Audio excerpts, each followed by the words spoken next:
नहीं मिलेगी ऐसी सास बहू। दिल्ली के एक इलाके में एक महिला अपने बेटे और बहू के साथ रहती थी।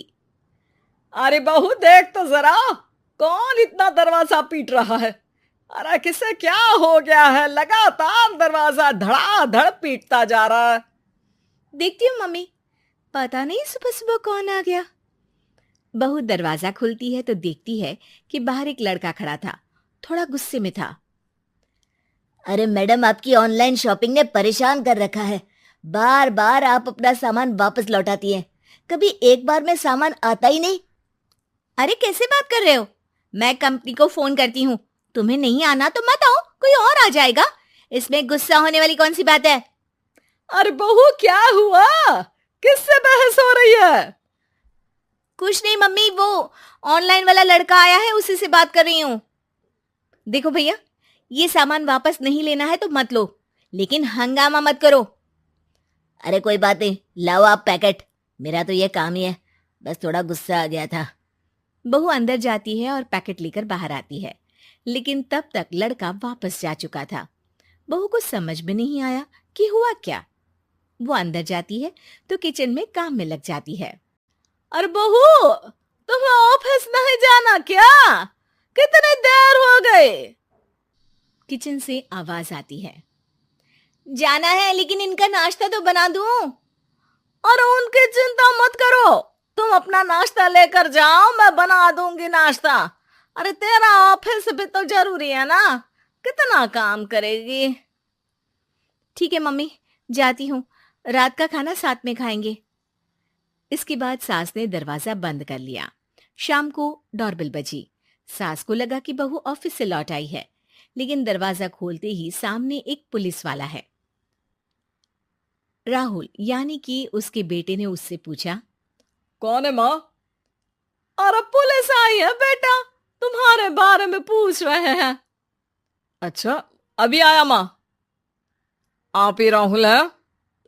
हाँ जी, मैं ही राहुल हूँ। आपकी पत्नी का नाम विनीता है? हाँ जी, लेकिन आप ये सब क्यों पूछ रहे हैं? और कहाँ है मेरी वाइफ? देखिए, परेशान मत होइए, आपको मेरे साथ चलना होगा, मैं आपको रास्ते में पूरी बात बताता हूँ। मैं आपके साथ थाने क्यों चलूं? कोई क्रिमिनल थोड़ी ना हूं मैं। अरे मैं आपको थाने नहीं ले जाने आया हूं, बल्कि आपको मेरे साथ अस्पताल चलना है। राहुल परेशान होकर पूछता है। क्यों, क्या हुआ? देखिए, आपकी पत्नी का बड़ा एक्सीडेंट हो गया है और वो अस्पताल में भर्ती है। बस किसी तरह से आपका पता मिल सका, इसलिए हम आपको लेने आ गए। राहुल हड़बड़ी में माँ को बगैर बताए पुलिस वालों के साथ घर से निकल जाता है। सर, क्या हुआ मेरी पत्नी को, कुछ तो बताइए। देखिए, घबराइए मत, वो आईसीयू में है, अभी कुछ कहा नहीं जा सकता। कुछ देर में सभी अस्पताल पहुंचते हैं। डॉक्टर साहब, मेरी पत्नी ठीक तो हो जाएगी ना? कैसी हालत है उसकी? देखिए, अभी कुछ कहा नहीं जा सकता है। सिर में चोट है और खून बहुत बह चुका है। शायद खून की भी जरूरत पड़े। ठीक है, मैं खून देने को तैयार हूँ। ठीक है मिस्टर, लेकिन हमें सेम ग्रुप का ही खून चाहिए। अगर आपका मैच होगा तभी आपका खून काम आ सकेगा। जी ठीक है डॉक्टर साहब। तब तक राहुल की माँ भी अपने एक पड़ोसी के साथ अस्पताल पहुंच चुकी थी। अरे बेटा, क्या हुआ? बहुरी कैसी है? माँ, कुछ कहा नहीं जा सकता। अरे बेटा, परेशान मत हो। अरे बहू को कुछ नहीं होगा, वो दिल की बहुत अच्छी है। माँ बेटे बैठे हुए इंतजार कर रहे हैं। सर, आपका ब्लड मैच नहीं हो रहा है और ब्लड हमें अभी चाहिए। अरे बेटा, डॉक्टर साहब से बोलो ना, मेरा ब्लड ले ले। अरे माँ, आपकी उम्र हो चुकी है, आपका खून कैसे ले सकते हैं? अरे बेटा, वो बहू कम मेरी बेटी ज्यादा है। उसने दिन रात एक करके इस घर को एक डोर में बांधा हुआ है। अगर वो डोर टूट गई ना, तो मैं अपने खून का क्या करूंगी? राहुल की आंख में भी आंसू आ जाते हैं। ठीक है डॉक्टर साहब, माँ का भी ब्लड टेस्ट कर लीजिए। अगर मैच हो गया तो ठीक है, नहीं तो किसी और को फोन करता हूँ। डॉक्टर ने तुरंत ब्लड सैंपल लेकर भेज दिया। कुछ देर बाद माँ जी का ब्लड ग्रुप मैच कर गया है पेशेंट से। माँ जी तैयार है ना?